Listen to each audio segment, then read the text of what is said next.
I love working for a company that I believe in, that does things that I think are relevant and necessary, and a company that just makes a difference every day. It means a lot to me. You can't, what you get in the City Weekly, you can't get anywhere else. We write stories that other people are afraid to touch. We make every effort to combine them into what we call the 3 E's: entertain, enlighten, and educate. And when you do that, we hit home runs.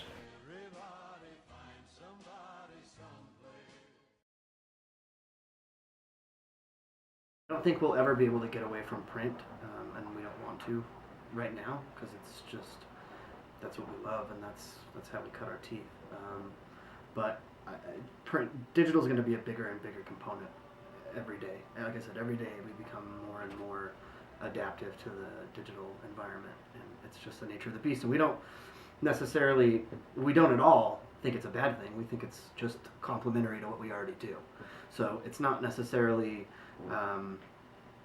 we're having to change course. We're just sort of adding another facet to our arsenal. Mm-hmm. So it's really exciting, actually, to have that we were only out there once a week, and so there was nothing in those days between, Wednesday to Wednesday. Once you read the paper, you were like bummed out and wait until the next one came out. Well, now we have our blogs and we have our website, and you can always go on there and find new things. So. John Saltis, I'm the publisher and founder of Salt Lake City Weekly, and another little software company called Costisa Inc.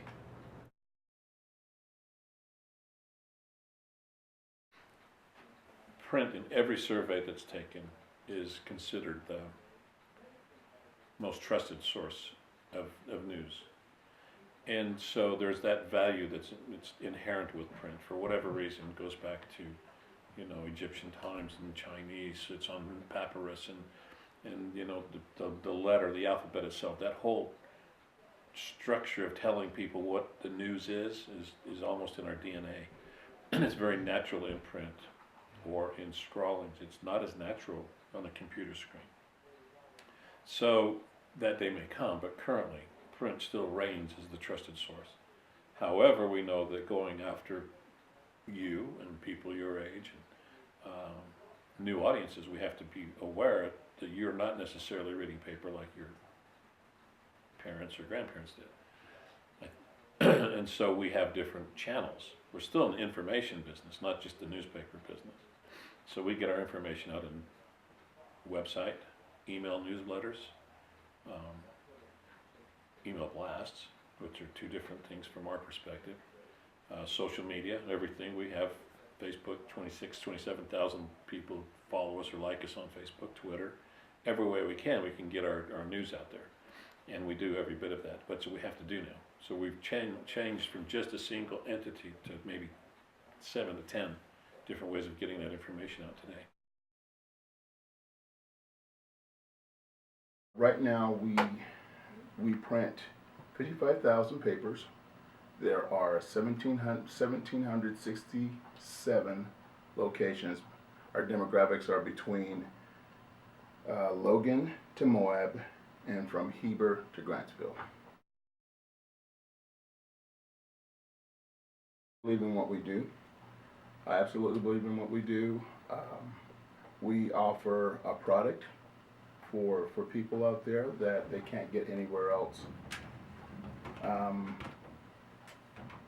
It's very family oriented here. We are one family. Everyone pretty much looks out for each other.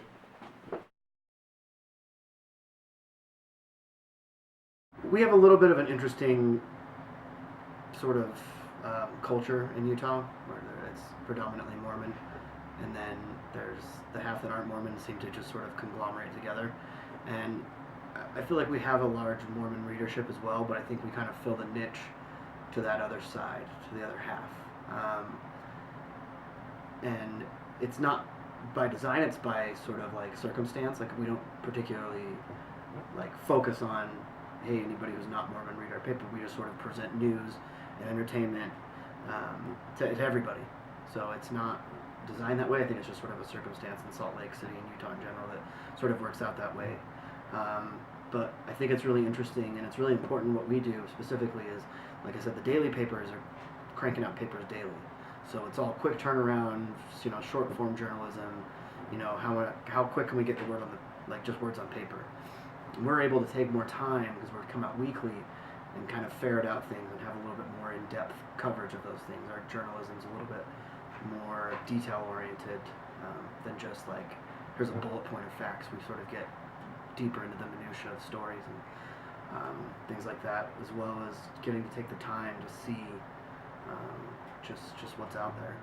People that choose a career or want to be business or whatever do it because that's what they're either good at or they like.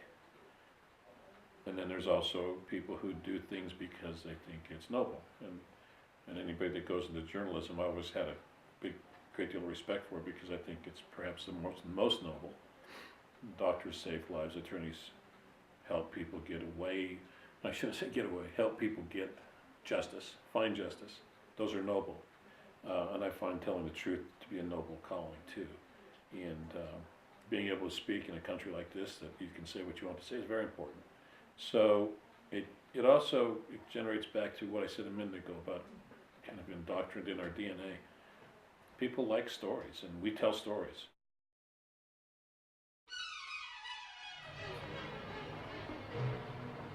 How many times I gotta tell you? Yeah, you don't act stupid, you don't end up in the paper. That's how it is. You act stupid, you end up in the paper on the front page. Got it? Good.